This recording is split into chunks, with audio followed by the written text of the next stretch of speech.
हाँ देखिए, आपको LLB second semester B LLB second semester में भारतीय दंड संहिता में इसके पहले हमने मानव शरीर पर प्रभाव डालने वाले अपराधों के विषय में आपको भारतीय दंड संहिता की धारा 299, 300, 301, 302, 303 और 304 तक की हमने चर्चा किया। आज हम भारतीय दंड संहिता की धारा 304A और 304B उपेक्षा द्वारा मृत्यु कारित करना, काजिंग डेथ बाय नेग्लिजेंस और डावरी डेथ दहेज मृत्यु। अब इसके बैकग्राउंड को जानने से पहले हम पहले 304A के बारे में हम चर्चा करते हैं। कोई क्राइम होता है, कोई अपराध घटित होता है, उसके लिए भारतीय दंड संहिता में जो उपबंध बनाए गए हैं, जो व्यवस्था बनाई गई है, उसकी हम चर्चा करते हैं। उपेक्षा द्वारा मृत्यु कारित करना, नेग्लिजेंस द्वारा मृत्यु कारित करना। देखिए, मृत्यु कारित करने का जो दंड सबसे कम दंड है, यह भारतीय दंड संहिता की धारा 304A में है। मृत्यु कारित करने का जो आपराधिक विधि में जो बंद है, दंड की व्यवस्था बताई गई है, वह है किसी व्यक्ति की मृत्यु कारित करना। जैसे सबसे बड़ा दंड आपको मिलेगा 302 का है, 304 का है, 304B का है और 304A का है। ये चारों धाराओं में व्यक्ति मरता है, व्यक्ति चारों धाराओं में मरता है। लेकिन जो दंड का विधान है उपेक्षा द्वारा मृत्यु कारित करने का, 304A है, 304A।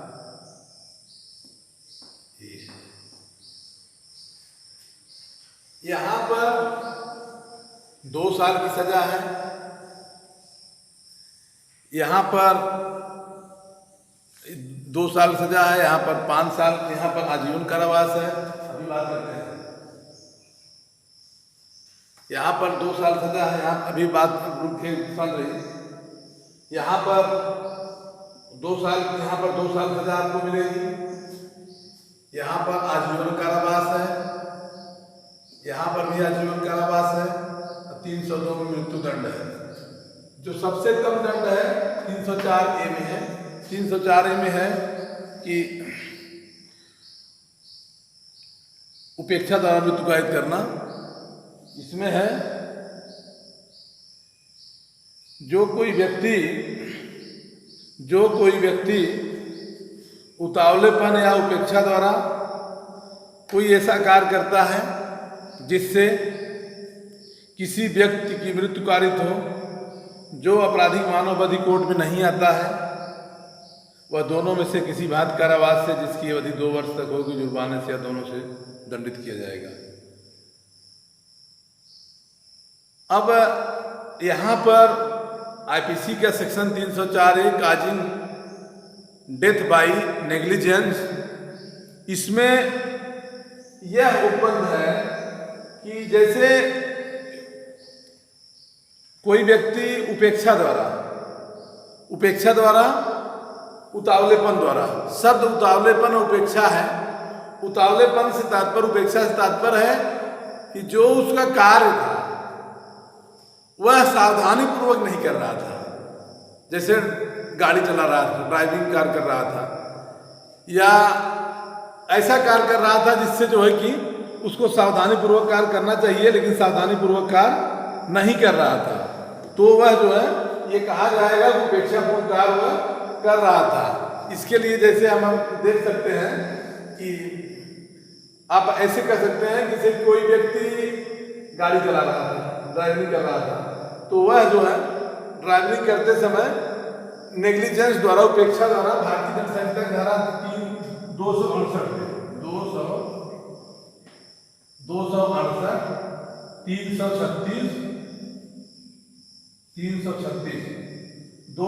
368 को एक साथ यहां पढ़ा जाएगा। जैसे 304A 268 304A ये FIR होगा 304A 268 और इसके साथ 336 IPC। अब आपको यहाँ ये देखना है कि उपेक्षा द्वारा मृत्यु कायद करता है तो भारतीय दंड संहिता की धारा 268 क्या कहती है? 268 में है लोक न्यूसेंस, पब्लिक न्यूसेंस को खतरा पहुंचाता है। अगर उपेक्षा द्वारा कार्य करता है तो लोक न्यूसेंस को, पब्लिक न्यूसेंस को खतरा पहुंचाता है। इसमें है कि लोक न्यूसेंस में वह व्यक्ति लोक न्यूसेंस का दोषी होगा जो कोई ऐसा कार्य करता है या किसी ऐसे अवैध कार्य या लोभ का दोषी होगा जो लोग या जनसाधारण को, जो आसपास के रहने वाले आसपास के लोगों को लिए, संपत्ति के लिए, जीवन के लिए या शारीरिक क्षति या ऐसे संकट उत्पन्न करता है, जो अगर वह उपेक्षा द्वारा या सावधानी पूर्वक कार्य न करता तो ऐसी परिस्थितियां न बनती। यहाँ लोक न्यूसेंस अगर उपेक्षा द्वारा कार्य कर रहा है तो सीधे सीधे पब्लिक न्यूसेंस कर रहा है। इसके साथ साथ आपको भारतीय दंड संहिता का सेक्शन 336 देखिए। भारतीय दंड संहिता सेक्शन 336 में है, 336 में कार्य जिसके द्वारा दूसरे व्यक्ति को जीवन या वैयक्तिक क्षेम संकट हो जाए कि कोई कार्य, ये पर्सन, कोई व्यक्ति कार्य करता है जिससे a act done by personal life और अदर, मतलब कोई व्यक्ति ऐसा कार्य कर रहा है जो कोई व्यक्ति, जो कोई उतावलेपन या उपेक्षा से, जो कोई व्यक्ति उतावलेपन या उपेक्षा से कोई ऐसा कार्य कर रहा है जो मानव जीवन या दूसरों के जीवन के लिए खतरा उत्पन्न कर देता है, तो वह दोनों में से किसी बात का रवा जिसकी वजह 3 वर्ष तक होगी, 3 मास तक होगी जुर्माने से या 250 रुपये से जुर्माना से, या दोनों दंडित किया जाएगा। यह जो है कि अब आप अगर यह सेक्शन लगता है तो IPC सेक्शन 80, सेक्शन 80 है दुर्घटना पूर्वक कार्य। धारा 80 में लिखा गया है कि दुर्घटना पूर्वक कार्य, कोई कार्य तब अपराध नहीं है जब वह कार्य दुर्घटना या दुर्भाग्य से, जब वह कार्य दुर्घटना या दुर्भाग्य से आपराधिक आशय या ज्ञान के बिना, आपराधिक आशय या ज्ञान के बिना विधिपूर्ण प्रकार से, विधिपूर्ण तरीके से, उचित सतर्कता एवं सावधानी से किया जाएगा तो वह कार्य अपराध नहीं होगा। अभियुक्त कहता है मेरा कार्य उतावलेपन उपेक्षा से है, लेकिन वह कार्य मैं विधिपूर्ण कर रहा था, विधिपूर्ण साधना, उचित सतर्कता सावधानी से, तो इसके लिए ये 304A का जो हवाला देगा, 304A का लाभ उसको जो है कंडीशन ये देखा जाएगा कि जनरल सेक्शन में आता है भारतीय दंड संहिता की सेक्शन 76 से 106 तक जो सामान्य अपवाद बताए गए हैं चैप्टर 4-5 में, उन अपवादों के अंतर्गत दे दिया जाता है कि एग्जेम्प्टेड किया जाएगा। अथवा 304A में इसको 2 ईयर के लिए दंडित किया जाएगा, 2 साल के लिए दंड होगा। यहाँ किसी व्यक्ति मृत्यु कारित करने का सबसे कम दंड जो व्यवस्था बताई गई भारतीय दंड विधान में 2 साल। किसी को गाड़ी से एक्सीडेंट कर देना, गाड़ी से चढ़ा देना या मतलब ऐसी व्यवस्था करना, लेकिन वहाँ पर इंटेंशन, और जैसे अभी आप देख रहे हैं कि बिहार में एक जज उत्तम कुमार को जो है कि ऑटो से सुबह वॉकिंग करते समय ऑटो से एक्सीडेंट करके हत्या होती है। अभी देखिए आज ही पेपर में CBI से जांच होगी, तो यहाँ पर ये मामला है कि अगर मतलब उसका अभियुक्त का याद रहा होगा कि 304A के अंतर्गत उपेक्षा द्वारा अगर हम गाड़ी चला रहे थे तो माना जाएगा उपेक्षा द्वारा गाड़ी चला करके एक्सीडेंट कर दिए, लेकिन वहाँ पर उपेक्षा के लिए जो है उपेक्षा द्वारा कारित अपराध के लिए जो हत्या कोर्ट में नहीं आने वाला आपराधिक मानवबद्ध है, तो उसमें जो है कि देखा जाएगा यदि उसका इंटेंशन, उसका जो है कि आशय पहले से रहा हो तो उसको जो है 304A में न होकर के बल्कि 304 में दोषी माना जाएगा। 302 नहीं होगा बल्कि 304 का बी पार्ट, 304 का दूसरा पार्ट है, 304 के दो पार्ट है। 304 में देखिए 304 का एक पार्ट है, 304 का बी पार्ट है, 304 का दो भाग है। तो 304 का पहले भाग में 304 के पहले भाग में है कि किसी व्यक्ति की मृत्यु कारित किया जाता है, जो कोई व्यक्ति किसी व्यक्ति की मृत्यु कारित करने के आशय से या ऐसी शारीरिक क्षति कारित करने के आशय जिससे मृत्यु कारित होना संभव है, कोई कार्य करके मृत्यु कारित करता है तो आपराधिक मानवबद्ध का दोषी होगा, वो 304A का दोषी माना जाएगा। लेकिन यहाँ पर है 304 का दूसरा पार्ट कहता है कि कोई शारीरिक क्षति कारित करता है और इस आशय से करता है कि इससे मृत्यु हो जाएगी, लेकिन उस इंजरी से मृत्यु होने की संभावना कम है। इंजरी कारित करता है और उस इंजरी से मृत्यु होने की संभावना कम है और मृत्यु हो जाती है, तो 304 का ये दूसरा पार्ट होगा। 304 का दूसरा पार्ट, इसमें तो आजीवन कारावास हो जाएगा, आजीवन कारावास, इसमें आजीवन कारावास होगा और इसमें 7 ईयर का होगा। मतलब 304 का दो पार्ट है, इसमें 7 ईयर होगा। आपने सलमान खान का देखे, सलमान खान के 2004 में जो एक मामला आया था सलमान खान का कि फुटपाथ पर लोग सो रहे थे, उसने नेग्लिजेंस द्वारा, उपेक्षा द्वारा गाड़ी चला करके उसको एक्सीडेंट कर दिया। सलमान खान और काफी दिन तक मामला चला, मामला हाई कोर्ट तक चला, जोधपुर उच्च न्यायालय तक चला। उसमें जो है कि ये डिसाइड किया गया कि सलमान खान ने कहा कि मेरा केस 304 के अंतर्गत आना चाहिए, लेकिन न्यायालय ने न मानकर 304A में न मानकर 304 के पार्ट बी में माना। 304 का जो सेकंड पार्ट है उसमें माना 7 ईयर के लिए। तो ये भी मामला चल रहा है। इस तरह से मेरे कहने के मतलब है कि इसमें 2 साल की सजा है और तब है जब वह उपेक्षा द्वारा कार्य कर रहा है। तो अभी इसको 336 में आप देखे हैं, ऐसे कार्य द्वारा उपहत कार्य करना जिससे दूसरों के जीवन के लिए व्यक्तिक क्षोभ को संकट उत्पन्न हो जाए, ऐसा कार्य कर रहा है। जो कोई ऐसे कार्य उतावलेपन से उपेक्षा से कर रहा है जिससे किसी व्यक्ति के जीवन के आसपास के पड़ोसियों के लिए जो हम व्यवहार कार्य कर रहे हैं उसका प्रभाव किसी और पर पड़ेगा। मतलब इस परिस्थितियों को ध्यान रखते हुए अगर कार्य नहीं किया जा रहा है तो नेग्लिजेंस कार्य है, उपेक्षापूर्ण कार्य है। गाड़ी चला रहे हैं, एक्सीडेंट, ऐसी परिस्थितियां हैं कि भीड़ भाड़ के स्थान में आप स्पीड से जा रहे हैं तो माना जाएगा उपेक्षापूर्ण कार्य है, उतावलेपूर्वक कार्य है। जैसे कि सेक्शन 80 में है क्या, लकड़ी कुल्हाड़ी, लकड़ी चीर रहा, लकड़ी फल निकल जाता है, व्यक्ति मारा जाता है। यहाँ पर भी क्या है, उपेक्षापूर्ण कार्य कर रहा है, यहाँ उपेक्षापूर्ण है, उतावलेपन उपेक्षापूर्ण है और एक्सीडेंटल कार्य कर रहे हैं तो उतावलेपन है। तो इस तरह से सेक्शन 304 A का दृष्टांत आपको मिला। बात आइए 304B को देखिए। 304B दाबरी डेथ है, दहेज हत्या। यह जो है कि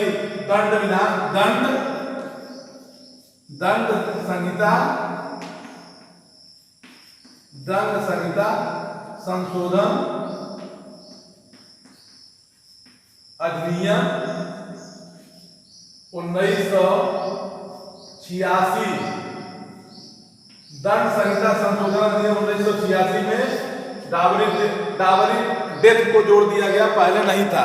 जब भारतीय दंड संहिता IPC बनी थी, भारतीय दंड संहिता कब बनी है, 1860 की बनी है। 1860 6 अक्टूबर 1860 को 1 जनवरी 1862 भारत लागू की गई, लेकिन उसमें दंड की व्यवस्था नहीं थी, ये नहीं था, डावरी डेथ की व्यवस्था नहीं था। भारत में अपराध इतने अधिक, दहेज हत्या, डावरी डेथ मतलब दहेज हत्या, दहेज हत्या। देखिए दहेज हत्या एक प्रकार से वर्तमान भारतीय परिप्रेक्ष्य में आतंकवाद का रूप है। जैसे आतंकवादी हैं, आतंकवाद की जो व्यवस्था है तो ये आतंकवादी है। जैसे इसमें दहेज हत्या में है कि ये सेक्शन ये कहता है कि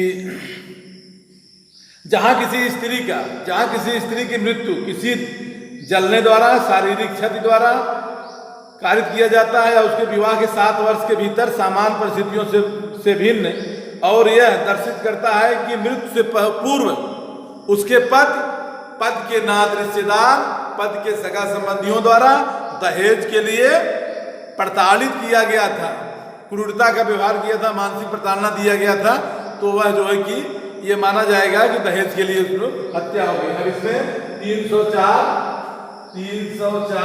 बी बता 304 बी, इसके बाद 498 ए और दहेज प्रतिशत अधिनियम 1961 3/4 डीपी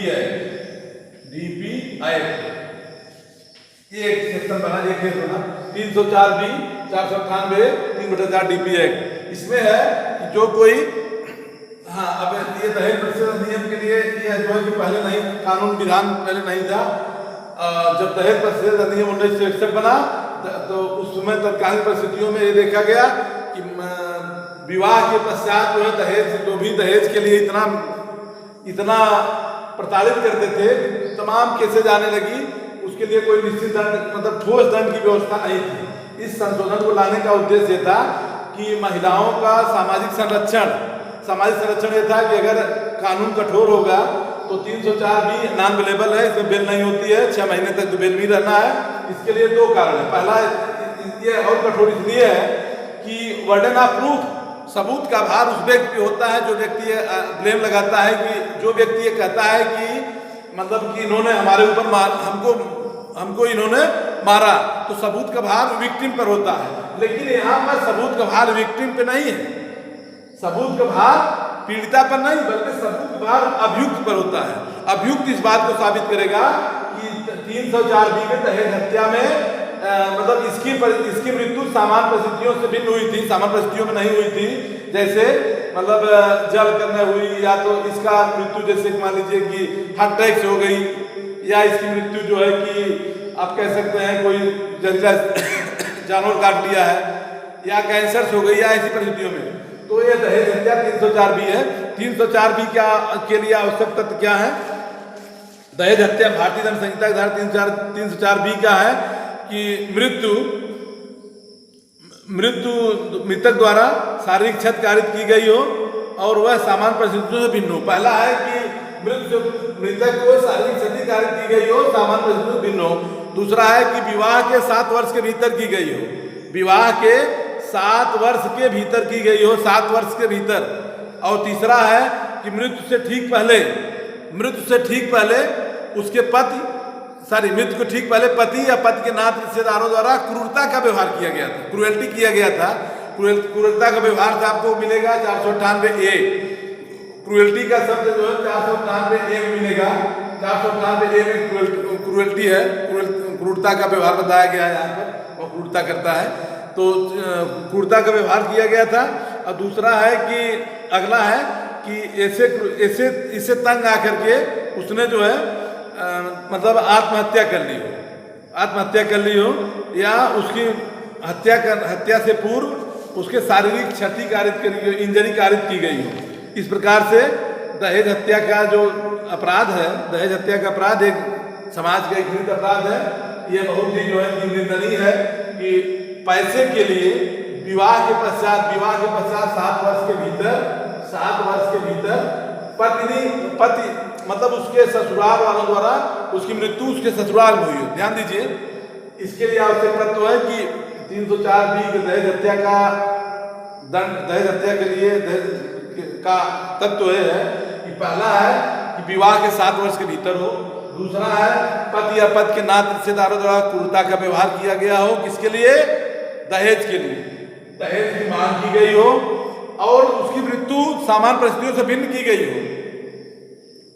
उसकी मृत्यु जलने द्वारा या गैस फटने द्वारा, सिलेंडर फटने द्वारा, तमाम ऐसी परिस्थितियों में किया गया हो तो दहेज हत्या का केस लगेगा। दहेज हत्या केस जो है कि इसमें नॉन बेलेबल सही है सभी केस है, लेकिन इसमें जो है कि बर्डन ऑफ प्रूफ, सबूत का भार उस व्यक्ति पर होता है जो व्यक्ति मतलब अपराधी है, जो व्यक्ति अपराधी न करके आप ऐसे कह सकते जो अभियुक्त है, उसको अभियुक्त के ऊपर ये भार जाता है वो सिद्ध करे कि इसकी मृत्यु जो है कि मतलब ऐसी परिस्थितियों में नहीं हुई है, उसकी सामान्य परिस्थितियों में मृत्यु हुई है, सामान्य से भिन्न नहीं हुई है। साबित करने के बाद अभियुक्त होता है। मतलब ये पत्नी जो है कि जो ये मरी है इसका जो है कि मतलब अपने ससुराल में मरी हो। ध्यान नहीं देना है, ससुराल मरी हो, दहेज के लिए मरी हो, प्रताड़ित किया गया, क्रूरता का व्यवहार किया गया हो, और शारीरिक रूप से मानसिक रूप से उसको मतलब प्रताड़ित किया गया हो, शरीर में कोई चोट हो, इंजरी हो, तमाम चीज़ें इसमें बताते हैं कि दहेज हत्या है। इसमें जो है कि आजीवन कारावास की सजा है, इसमें आजीवन कारावास है, आजीवन कारावास है। और कम से कम होगा तो 7 साल से कम नहीं होगा। अगर कम से कम दिया जाएगा, 7 साल से कम नहीं दिया जाएगा, नहीं तो आजीवन कारावास की सजा है। ठीक, अब ये जो है आपको 2 सेक्शन हमने आपको आज बताया, 304A, 304B। अगले दिन आपको 305, 306, 307, 308 बताया जाएगा। थोड़ा सा आप पढ़ने का प्रयास करिए। ठीक, धन्यवाद, बैठ जाइए।